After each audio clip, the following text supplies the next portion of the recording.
అయితే నన్ను discussion initiate చేయమన్నారు కాబట్టి మనం డిస్కషన్ కొనసాగించే ముందు మనకు రూల్స్ ఆఫ్ ది గేమ్ కూడా ఉండాలి. Terms and conditions also very important. మా అధ్యక్షుల వారి పరిమితితోటి క్లుప్తంగా ఆ విషయం మీకు చెప్తా. నేను ఏమిటంటే ఇప్పుడు మొత్తంగా ఇక్కడ మనకు 16 మంది స్పీకర్స్ ఉన్నారు. Maximum time limit better to have a 10 minutes, అంటే 160 నిమిషాలు. ఒక్కొక్కరికి 10 నిమిషాలు మాట్లాడినా 160 నిమిషాలు అంటే 2 గంటల 40 నిమిషాలు. సరే కదా, దాన్ని వారు రెగ్యులేట్ చేస్తారు. నేను ఓన్లీ ఐఎమ్ సజెస్టింగ్. కాబట్టి మ్యాక్సిమం 10 minutes కూడా మాట్లాడితే బాగుంటుందేమోనని నా ఉద్దేశం. సరే, ఒక్కొక్క 2 నిమిషాలు అటు ఇటు అయితే కావచ్చు, కానీ మొత్తం మీద 2 గంటల 40 నిమిషాలు అంటే 3 గంటల వరకైనా ముగించాలి. మ్యాక్సిమం 3 hours లోపల ఈ చర్చా వేదికను ముగిస్తే బాగుంటుంది అనేది ఒకటి. రెండవది, వీలైనంత వరకు ఈ పొలిటికల్ ఓరియంటెడ్ క్రిటిసిజం లాగా కాకుండా బ్యాలెన్స్డ్ అప్రోచ్ తోటి విషయాన్నే చాలా వివరంగా చర్చించి విశ్లేషించి ప్రజలకు మనం విషయాన్ని అందజేయాలనే ఒక దృష్టితోటి, సమతౌల్య దృష్టితోటి మాట్లాడితే బాగుంటుంది అనేది రెండవది. ఇక మూడవది ఏంటంటే మనకు ఈ పాసిబుల్ స్పీకర్స్ ఇక్కడ ఉన్నవాళ్ళు తమ ఆసక్తులను బట్టి better to focus on sector wise analysis. అంటే కొంతమంది వ్యవసాయ రంగం మీద మాట్లాడచ్చు, కొంతమందికి ఆర్థిక రంగం, కొంతమందికి పరిశ్రమలు ఇంట్రెస్ట్ ఉండొచ్చు, కొంతమందికి విద్యారంగం, తర్వాత ఆరోగ్య రంగం, ఇట్లా రకరకాలుగా అన్ని రకాలుగా రంగాలు ఉన్నాయి. ఆ రంగాల మీద కూడా మీరు ఒక comparative analysis over a period of 5 years అనుకోండి, 10 years అనుకోండి కూడా చేసుకొని మాట్లాడితే కూడా బాగుంటుంది అనేది నా ఉద్దేశం. ఈ క్లుప్తమైన పరిచయంతో మీకు విషయాన్ని వ్యక్తీకరణ చేయడానికి ప్రయత్నం చేస్తాను. చాలా మంచి టాపిక్ ఇది ఒక రకంగా చెప్పాలంటే.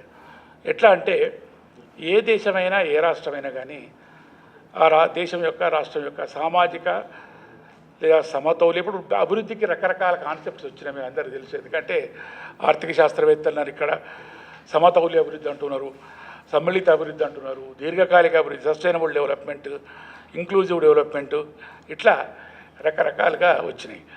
మరి దేశాల యొక్క అభివృద్ధి అనేది మనకు ఎట్లుంటుందంటే ప్రభుత్వాలు ప్రకటించే శాసనసభల ఆమోదంతో లేదా సాధారణ అంగీకారంతో ప్రకటించే అమలుపరిచే వార్షిక విత్త విధానమే బడ్జెట్. నాకు అర్థమైన మట్టుకైతే, అంటే I'm student of financial management, not economist. కాబట్టి ఆ రకంగా మనం ఆలోచిస్తే it is a governments financial policy to take the economic and social development of the either country or a state to forward.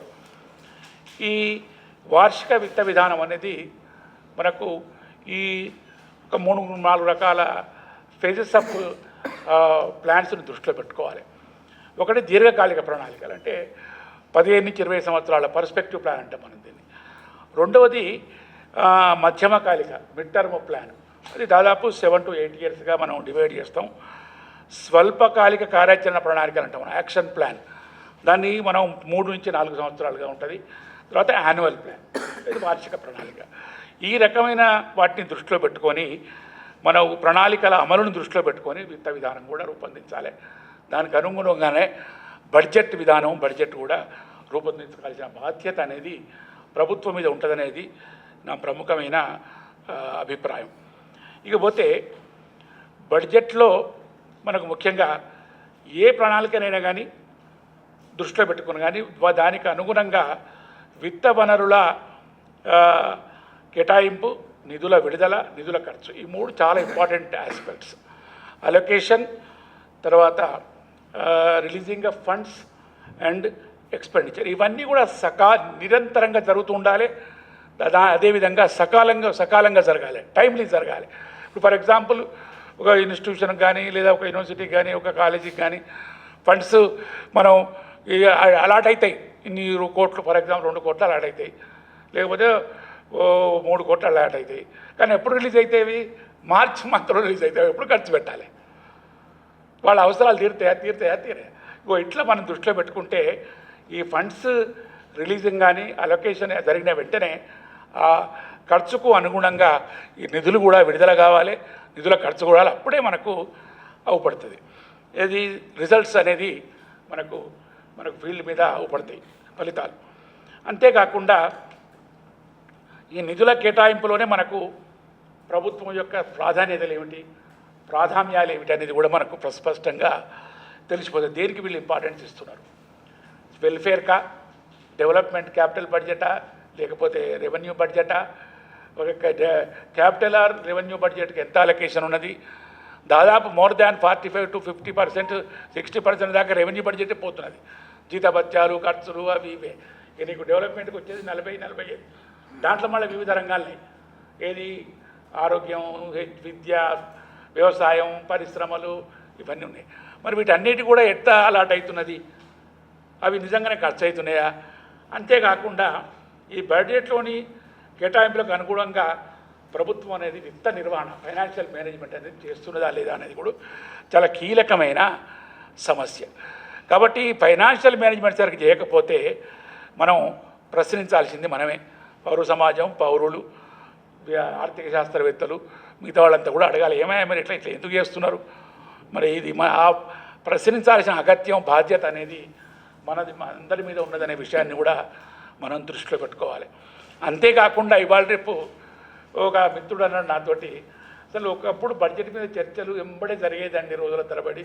అసలు బడ్జెట్ దగ్గర ఎలివెన్స్ లేకుండా పోయింది, ఎవడు మాట్లాడతలేడు, ఎందుకు మాట్లాడతలేరు అనేది ఒక ప్రశ్న వేసుకుంటే నాకు అర్థమైంది. నేను చెప్పినట్టే, సార్ ఇది ఎందుకు ఇప్పుడు ఎలివెన్స్ పోయిందంటే మనం అడుగుతలేము ఒకటి ఫస్ట్, రెండోది ప్రభుత్వాలు కూడా వాళ్ళకి ఇష్టం ఉన్నట్టు చేస్తున్నారు.